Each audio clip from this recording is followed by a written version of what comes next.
Welcome, everyone. I'm so excited to tell you about this podcast. It's called The DK Project, but it's really The Darren Show. The DK Project is a radio show, but without the radio. So sit back, buckle up, and enjoy the ride. Let's go!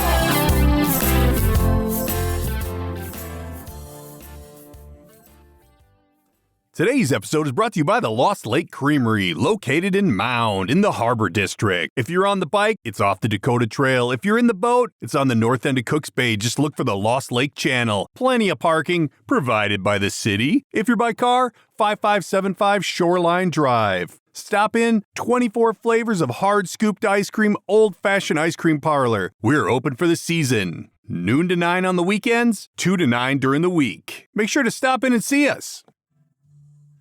Welcome back to the DK Project, episode 152. We're turning the corner, sports fans, and bringing in a new guest, zooming in from, where are you? Where are you currently? I am in Ontario, Canada. Well, Ontario, Canada. So everything we're going to say, we're going to add A to the end of it. Right? Absolutely. That's your thing, right? Eh?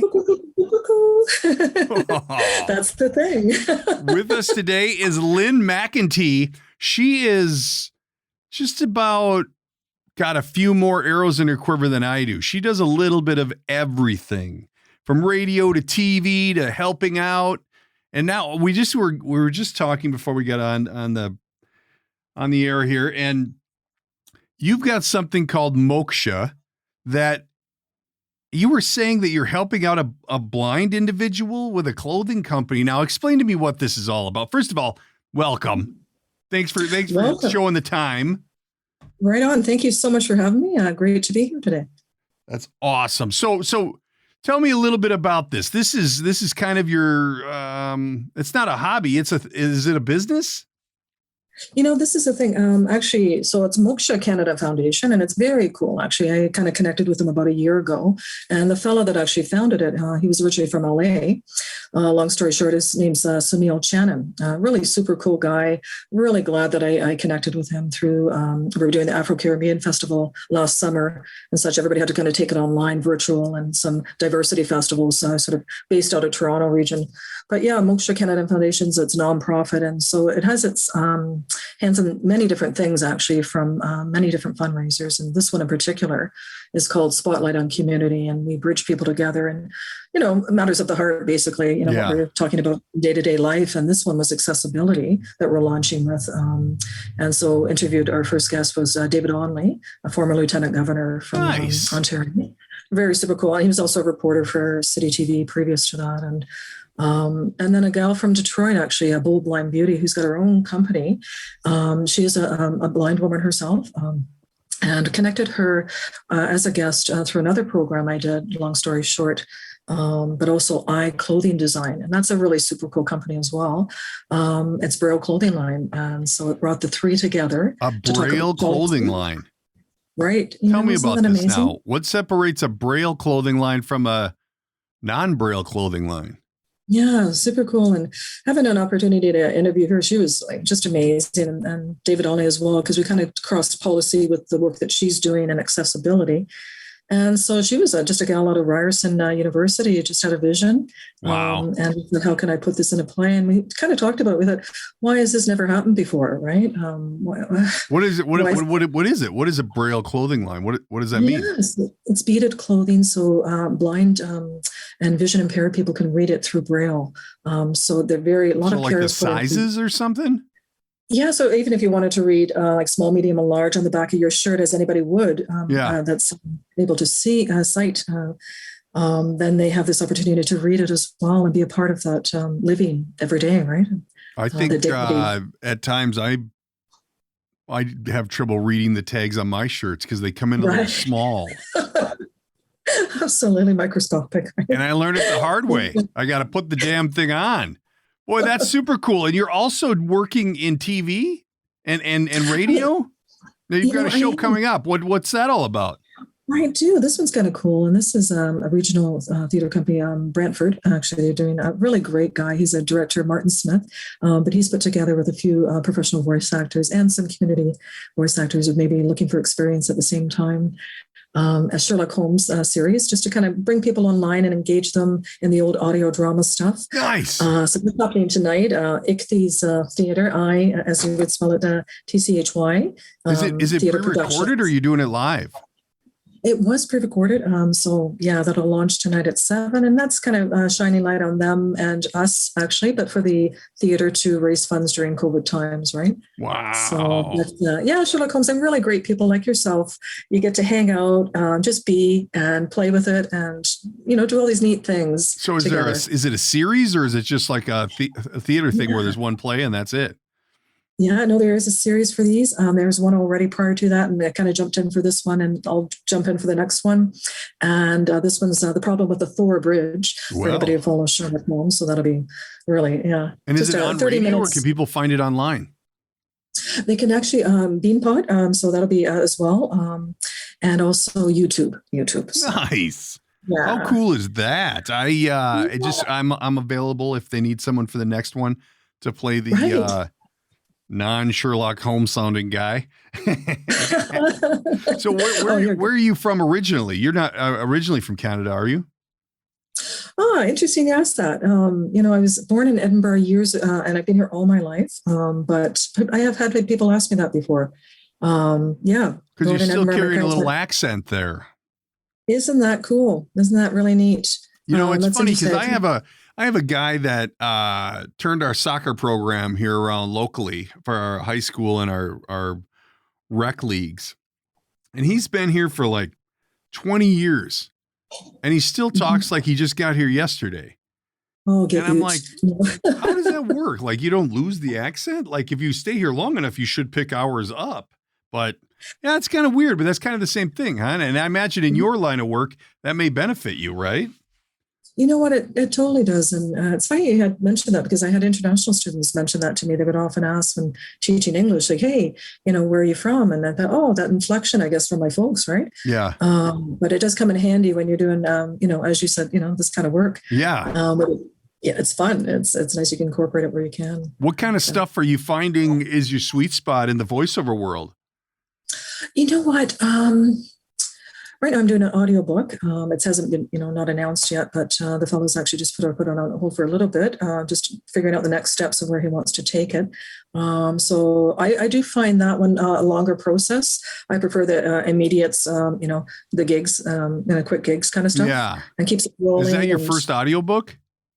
It would be my second actually, but the other one, it was just it was in some, I guess, legal things in terms of the, not myself, but in terms of the people we did it for. So, wow. Yeah, that kind of got held up. Yeah. That's a long process. It is. I've bid on a few of them, but not like anything, more like almost a manual or just a short, 100 pager or something like that. I could do that, but you get yourself a real book. Oh man, I don't think I could do it.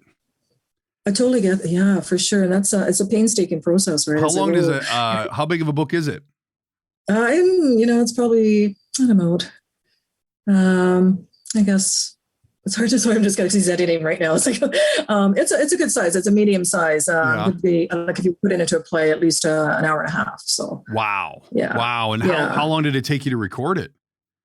Still sort of in the process. So it's kind of interesting because this is a 10-year in the making for him. And to release that baby out into the world is really interesting, as you know, in terms of the creation of things. And so it's really painstaking to start. We're kind of really only about, I'd say maybe 20%, 30% in. Wow. Yeah, we kind of regrouped and stuff.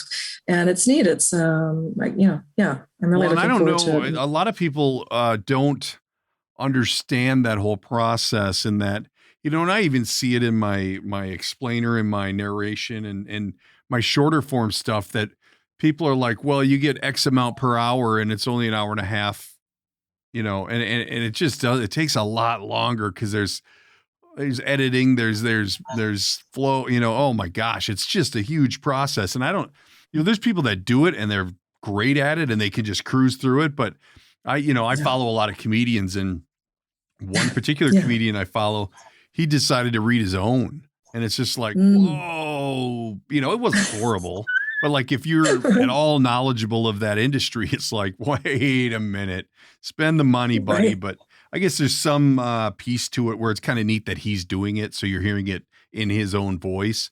Totally. Actually, I know two Yes. comedians that did their own book, and the Mhm. one kind of went off and ad-libbed as he was going, so it wasn't even all book. It was he interjected some of his own nonsense, which, hey, more power to more bang for the buck, which is great. Right. But how long have you been doing voiceover? I'd say a good solid 20 years now. So Wow. kind of back, yeah, I kind of backburnered it for a bit. So I'd say maybe 15 more solid, but yeah. How did you Yeah. get started? It was dabbling around teaching international students actually. Requiring to create language tapes. Right. So that was kind of cool. And I Yeah. loved that. It's awesome. And now they do that, and they're and- turning it into AI so that they can replace us all Yes. with the robotic voices. I just had somebody on Totally. yesterday who was telling me that they've subscribed. He's a writer, and he subscribed to a program that will take a whole podcast or take their book and they'll put it into an audio version. But it's all like, they pay someone like you or I minimal money. They don't pay anything, but just to say words, and then they put all those words together. And I'm like, well, how does that work? There's no structure. There's no flow. There's no, so it's kind of funny because it's really, a lot of people listen to books on tape or recordings like that, and they just don't know how crazy it is. So you didn't start with long stuff. You started with more short type commercials. Have you done any big commercials?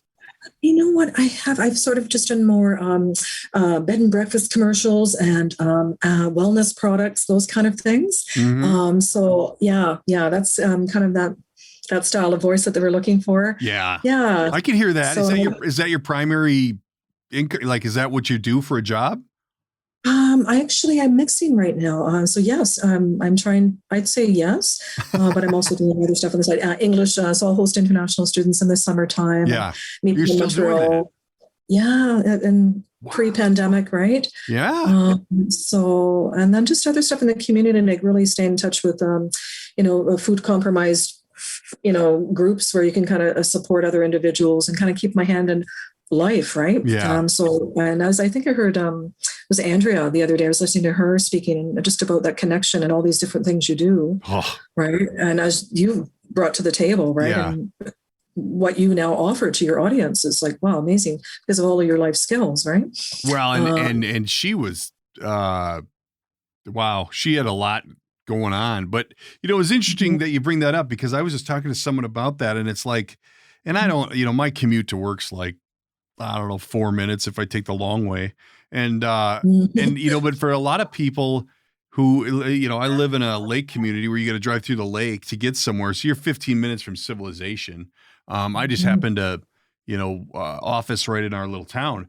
But, if you're a commuter and you got to go to an office, you do lose like 2 hours of your day just in commute. So just to think that you're basically gaining 2 hours by this pandemic forcing you to stay home. And I think a lot of people will end up staying home permanently just because they've found a way to do it and they've made it work. So it's really opened up a lot of avenues. And I think, someone like yourself, you're able to do so many different things from home, be it, audiobooks or VO or helping out these local,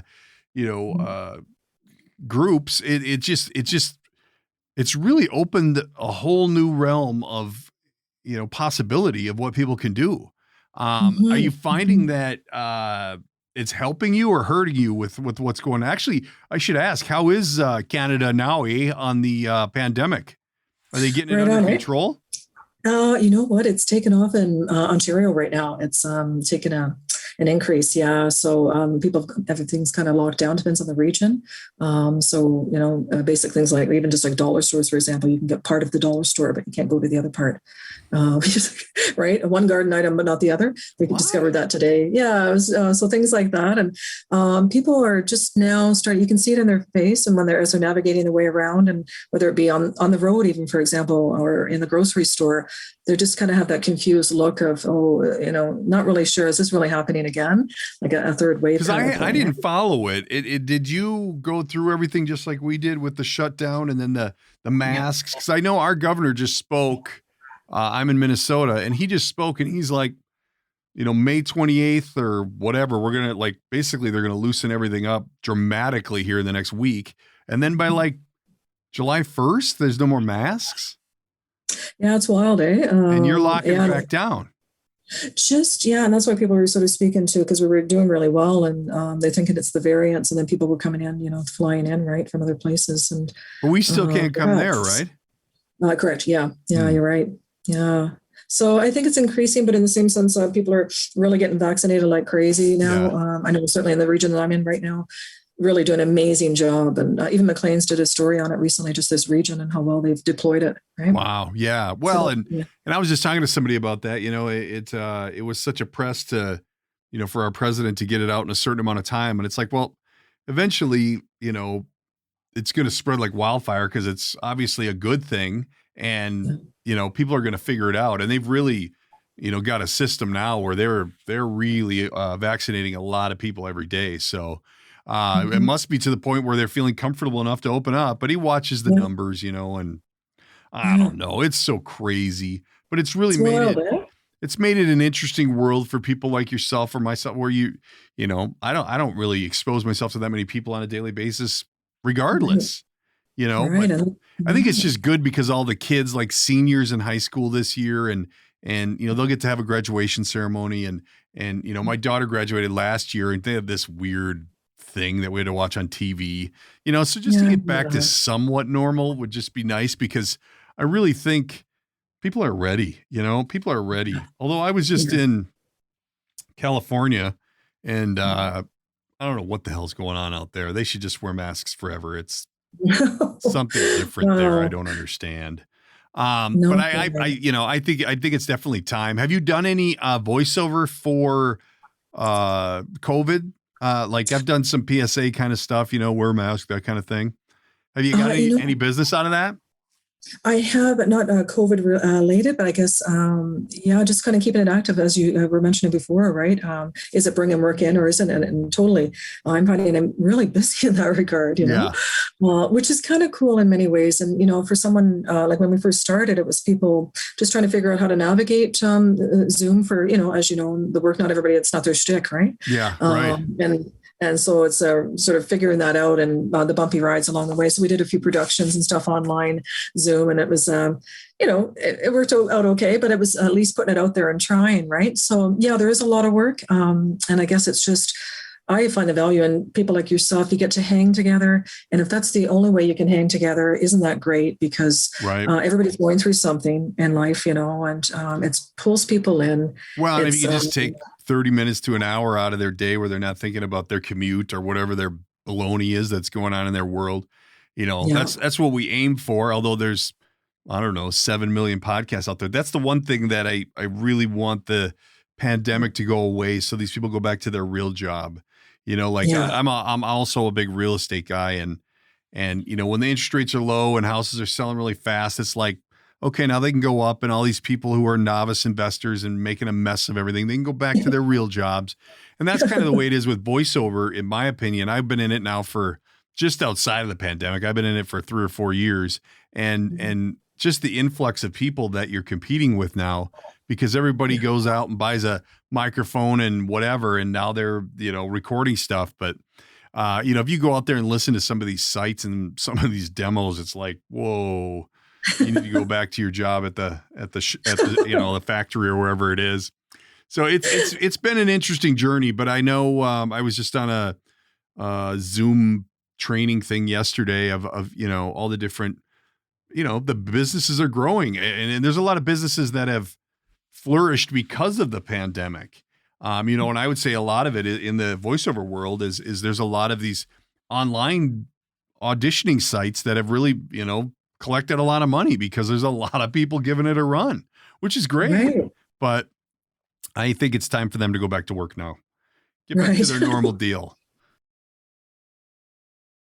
All right, gang, time to talk a little restoration. If you've been hit by fire, flooding, wind, hail, some kind of storm damage, give Grady Restoration a call. These guys are experts in the field of restoring, dealing with insurance companies, getting the project done. You want to deal with a top shelf contractor who you know you can trust, who's going to show up and get the job done, not leave you with loose ends, extra bills. They're going to take care of everything. It's the crock pot of construction. Set it and forget it. They'll deal with the insurance company, the payments, everything will be handled. It'll be back to new before you know it. If you've been curious whether you have some damage or not, give them a call. They'll come out, complimentary consultation. They'll look at it and tell you if it's an insurance loss or not. Give them a call, 952-472-1570, or look them up on the web at GradyRestoration.com. Don't forget to tell them you heard about it on the project.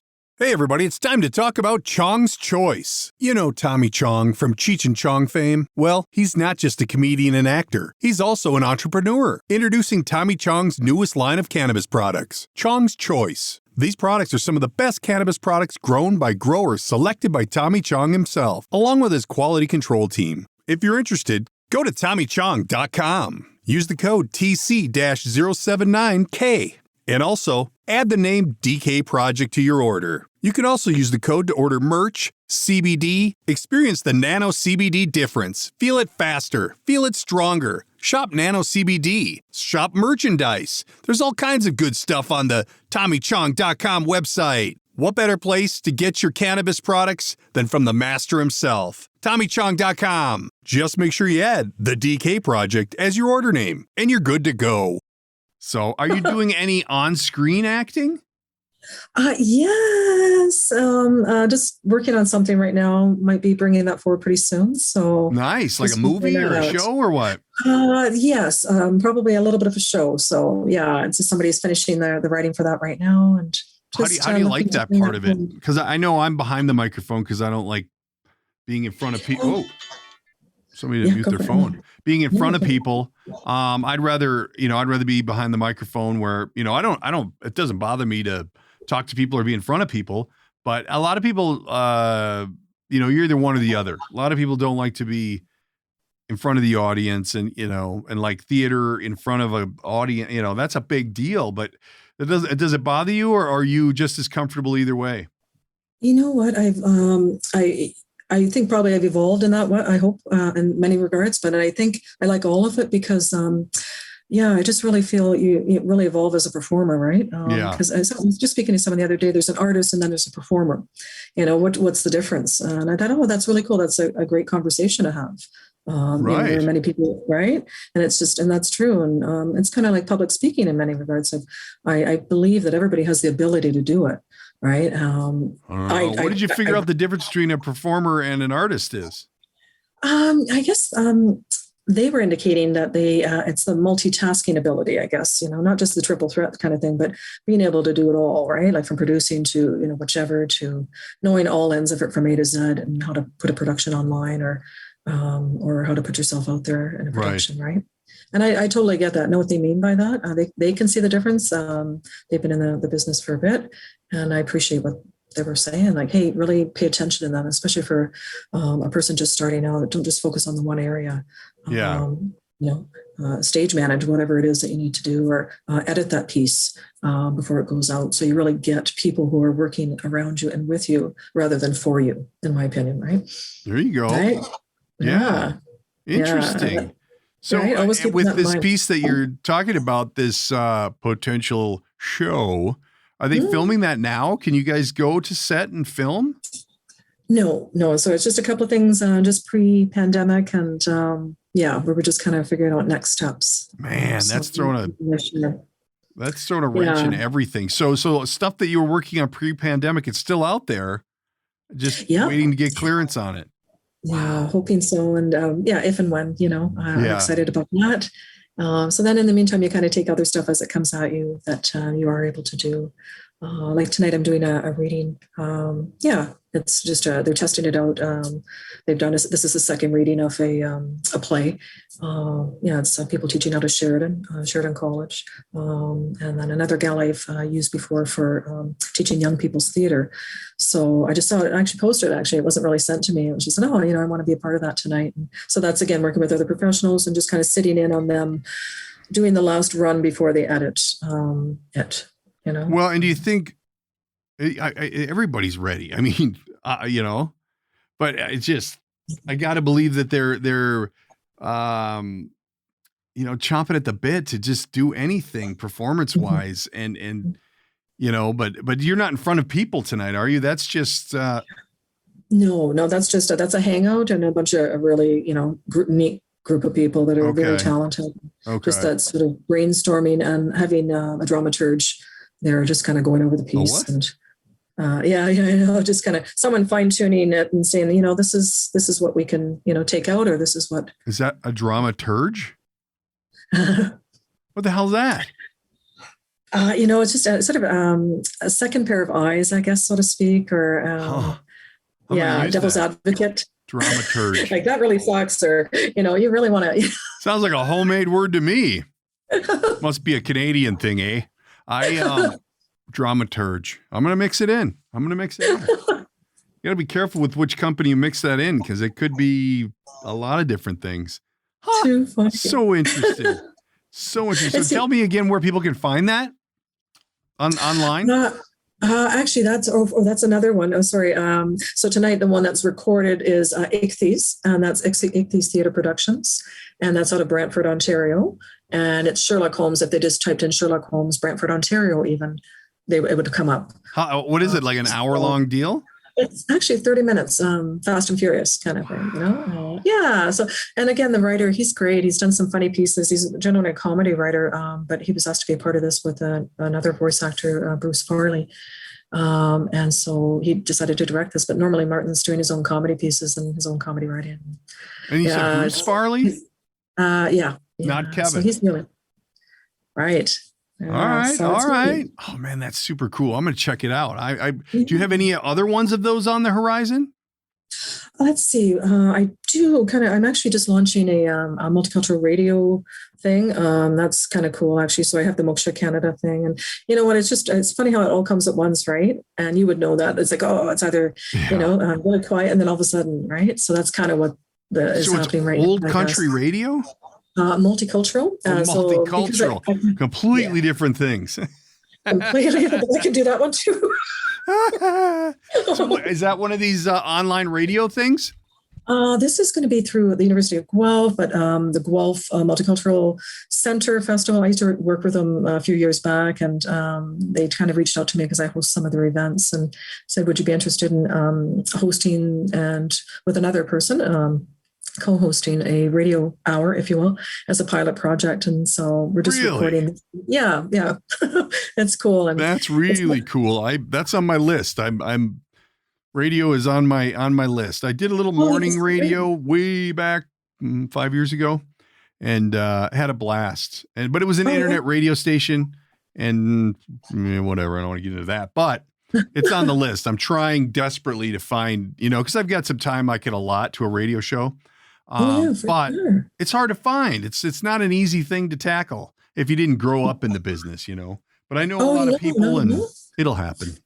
You know what? It certainly will, for sure. And hang on to that, because you've got a great presence for sure. And I totally, and I often, like 3-4 years, that's a lot of experience, right? And sometimes it's just timing and knocking, right. So I think and the beauty of it is that I'm not, I've got a couple of businesses that I run. So I'm not, I don't have to get rich off of it. I just want to do it, which I would think from a corporate radio station perspective, that's a home run, because everybody wants all this money. It's like, I'm not worried about the money. I just want to do it. And I think I'd have a blast with it. I'll have a morning show on the radio one day. It's just, guarantee you. It's a time. You know what? I bet you will, for sure. Because I do not have a face for TV. I'm a radio guy. Oh. Anybody out there? Are you listening? Yeah, exactly. Anyone? Bueller. No, it's all good. It's fun. But so, is that an ongoing project on the radio, the multicultural thing? They're hoping so. So, I did it a few years back, and I was sort of like just concentrated to one community group when I was teaching English. So we did Afghani radio hour, that kind of thing. And it was really super cool with young people. How does that work then? You highlight Afghani music? Yeah, Afghani music, Afghani culture. But in this case, it's all cultures for this one. Wow. And of course, base is English, but sharing. It was really neat. A gal that was on last night, was talking from West Africa and telling a story. And I thought, oh my gosh, I met her many years ago when she came to Canada, but oh my gosh, she is just such a great storyteller. And it was just like, you feel like you're right there with her. And I thought, you're a voice that has to be heard. And really? Yeah. So I had a moment, and we had a moment to spend time with her, and her telling her piece of childhood and celebrations. And it's just simply starting there, right? And hanging in space with someone, and allowing whatever to happen in terms of the conversation, right? That's cool. Where can people hear that? That'll be actually through CFRU at the University of Guelph. I'll put that out there. Anyone listening? So CFRU GDMF Multicultural Radio Show. And, there you go. I have a friend who does I've drawn a blank for some reason, the radio intros and outros, and what is that called? Why am I drawing a blank? Oh, that's good. You already said it. So intros and outros. Yeah, basically. Yeah. And just to see her turn it on and go into that, KCLD 107, it's pretty funny to see. It takes a unique person to be able to rattle that stuff off quickly. I kind of like that, but that's so cool. You got a lot of stuff going on. You and Andrea, I'm telling you don't have time to hang out together. You're too busy doing stuff on your own. Damn. Well, that's funny. What do you like doing best? Like, if you had to pick, this is what I'm going to do the rest of my life. What are you thinking? This engagement right here. So whether it be through voice in some way, shape, or form. Yeah. Because I think it's it's real mental health actually for a lot of people, right? And I think the calming of the voice and the beauty of using your voice and projecting, I love all of that. I like engagement, right? Oh man, so cool. What about? I saw in your bio you do opera? Yeah, that's fairly recent. Actually, I backburned it a bit. Fairly recent. You just start doing that? No, I met through the multicultural work that I was doing. I met an older lady about maybe 15 years ago, and she said, you have an interest in opera, and she was a Canadian opera singer. I didn't know because my parents came from Scotland. I came from Scotland, so I thought, oh, she's a Canadian opera singer. I really didn't know much about her, and hung with her, and in this really eccentric place, and hung out in her space together. And she taught me some things, and I guess I just kind of backburnered it. Really? And and then this group in the region, they're professional mixed with community as well, so you have an opportunity to fine tune your skills, right? And so. Yeah, so it's community opera, if you will, but they're now an inter-arts organization. So they've rebranded from VCO, Vera Causa Opera, to Fuse, which is interdisciplinary type arts. Wow. And that's going to help them moving forward. And they've just rebranded, actually. So it's tying in opera, whatever, all kinds of disciplines. And it's really people that are, you think that can be really alienating for some, the opera world. And that's really what they're about, is breaking down those barriers and making it accessible for everyone. And wow. Is it as big as it once was? Like opera, like you just don't hear about it as much. Yeah. I mean, not that I heard about it a lot prior to this, but it just seems like it's more of a rarity to find. And maybe that's just the world I live in, that, I don't know. I don't follow opera, but is there a big demand for it? Is it a thing? That sounds so small. Is it a thing? Like a real thing? But like, is there demand? But you know what? How many people would say that? Is that a thing, right? Yeah. And that's the beauty of the draw for me was the hipsters, right? It was really just really cool people, not taking themselves seriously, but the people around them, right? Because in those kind of worlds, and any kind of work that you do, people can take themselves too seriously, right? Oh, for sure. And so that I totally gravitated towards. I said, that's my thing. You know what? I want to work with these guys. But you'd have to find something like you can't go down to the local bar and do opera karaoke or anything like. Too funny. Like you just can't go anywhere for that, right? That's so funny because the one dude actually, he's done that before. He's playing from charity fundraisers in the bar with opera, and it's just really people from all across. So that's a different crowd, I bet. Different. Tuesdays we got country night, and Wednesdays are throwback opera night. And you know what? It's kind of cool because there's some really cool musicians, jazz musicians that you run into who want to be a part of the orchestra. Yeah, and they're doing their own thing, outside of being in this orchestra. The opera. Well, and I'm just fascinated by I hate to keep bringing Andrea up, but she played the violin. Like people who can play that stuff at that level, like it's just amazing. It really, because it's not like you're having aspirations of being in a band, that your orchestra. And again, you're taking, there's 50 million bands out there. And then there's probably like 1,000 orchestras, you're just, you really are narrowing your field of options when you're playing an instrument, but it's such a beautiful, thing. And that's the same with opera. Like the voice is an instrument. And if you're playing or you're using it at a level where you're throwing damn, that's at the top of your game, but your game it's not a very big league. And it's funny because they're still trying to modernize it too. And a couple of years ago, I ran into this really cool, she's local actually, Judith Yan, and she travels internationally. She's a conductor and long story short. She thought, I'm going to do this really super cool thing to try and engage the audience. And so she staged the Rite of Spring, which is an old piece from an opera. And then she said, I need actors. So can you put some actors together for me to reenact the fight scene? So we did it in this space, like really big space, and we did so well because we hadn't told the audience, but it was so well done that one of the audience members, our couple, actually got up and started to leave because they thought it was a real situation we were actually fighting. It's like, nice. So I thought, how cool bridging the two worlds, of the unknowns to, Wow. So. That's one way to make it very realistic is not to tell anybody. Jeez. Right? Not to tell anybody. Nowadays, that could go the wrong way real quick. Yeah. And we were right beside the audience and we were in the gowns and everything and fighting and, it was awesome. It was really,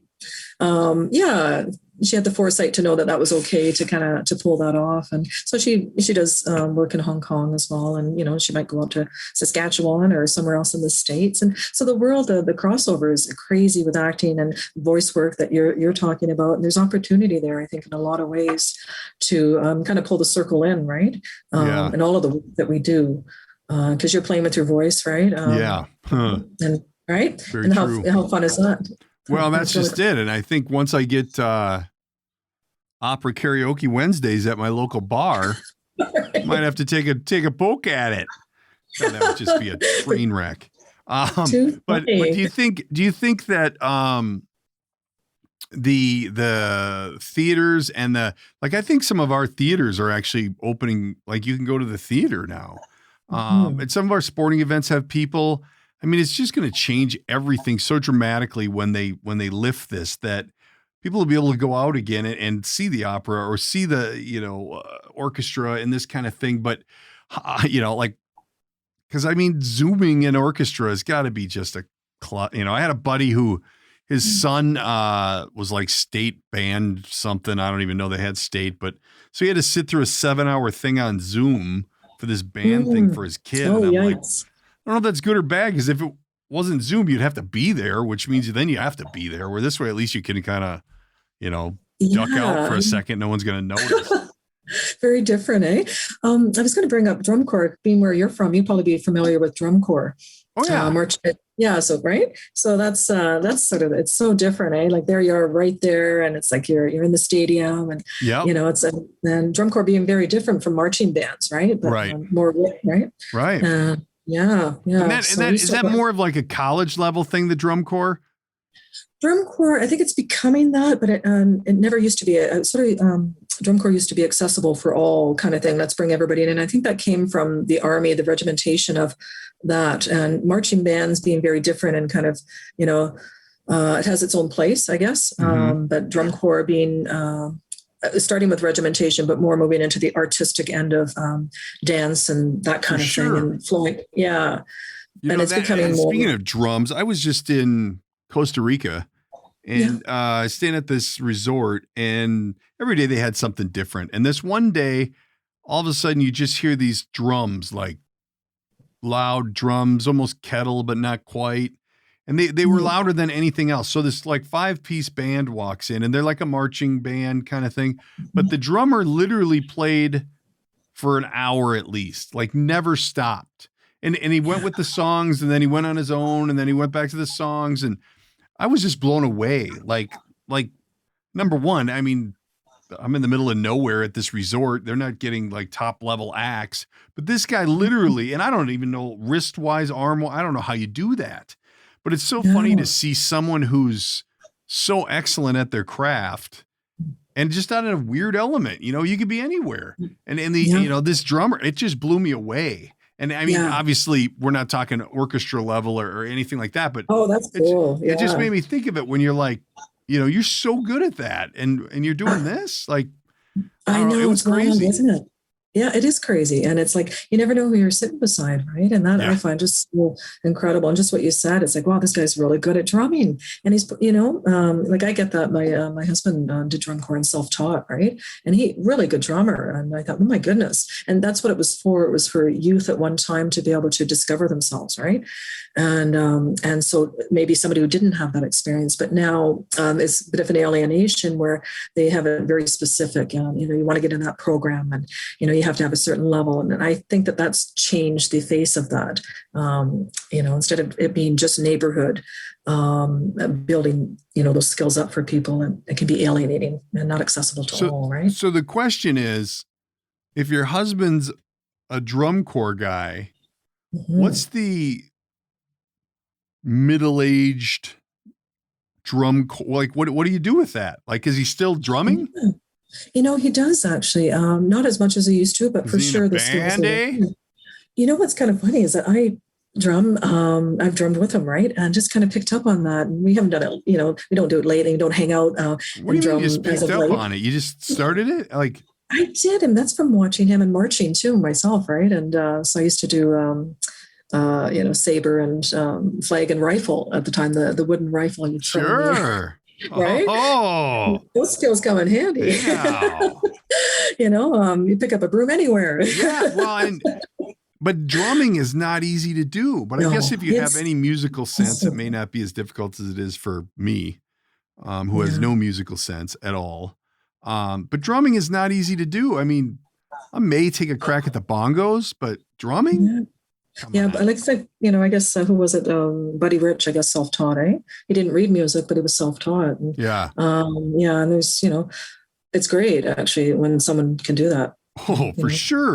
So do you guys just walk around the neighborhood drumming? Right? Oh my gosh. And yeah, just drumming on the dashboard. It's like, you know, it's just awesome. And because it gets in your soul, your psyche and stuff. And so hanging out in a space, you know, with someone like yourself, and then the person's a drummer, and then you're picking up the spoons and here we go. Yeah. Wow. That's so cool.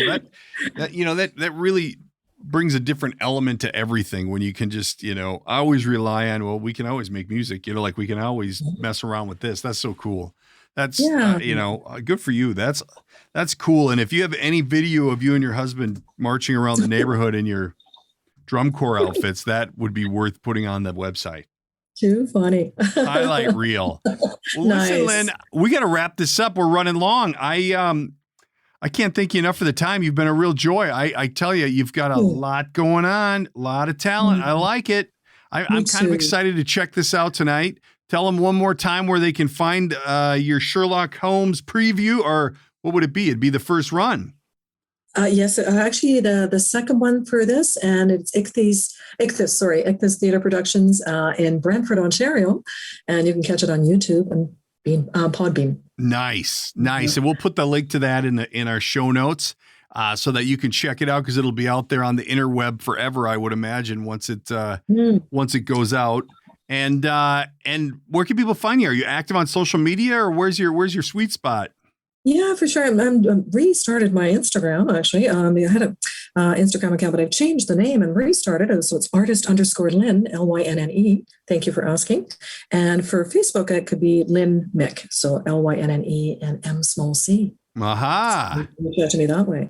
Yeah. Did you have so a I bad need to, falling out with your original Instagram profile? There's I'm promoting another show, another group, and it was just a whole thing. Yeah. So I thought, yeah. So, and that's what even for the Facebook teaching at the time, I can have the crossover, right? So people, students wouldn't be searching me out all the time, right? Yeah. Kind of for sure. Yeah, that could backfire. Right. Yeah. So came in handy and it still does. So that's awesome. Yeah. And I just want to compliment you. You're just awesome. And I just really shout out to you and your program, and just your style is really awesome.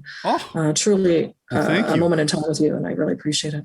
No, you come back anytime. We can sit and chat and mix Canadian A's with American B's. We don't have one of those, do we? I don't think so. Oh, you've got the A and you've got the Z. Yeah. We got nothing. Yeah, what are they say in Florida? There's something in Florida. No. Okay, I thought there was. Florida?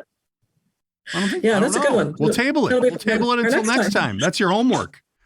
Right on. Figure out what we have. I don't even know. Hot dish. There you go. Love you.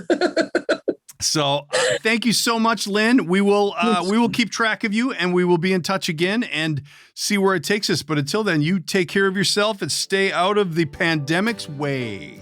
Will do. Thanks a lot. Thank you. That's it. That's the end. That's a wrap. Read the shtick. That's a wrap for today's episode. Don't forget to subscribe and tell all your friends. If you'd like to reach out, you can use the studio line at 612-504-6500 or by email, thedkprojectpodcast@gmail.com. And of course, there's always social media at the DK Project Podcast. Thanks for tuning in.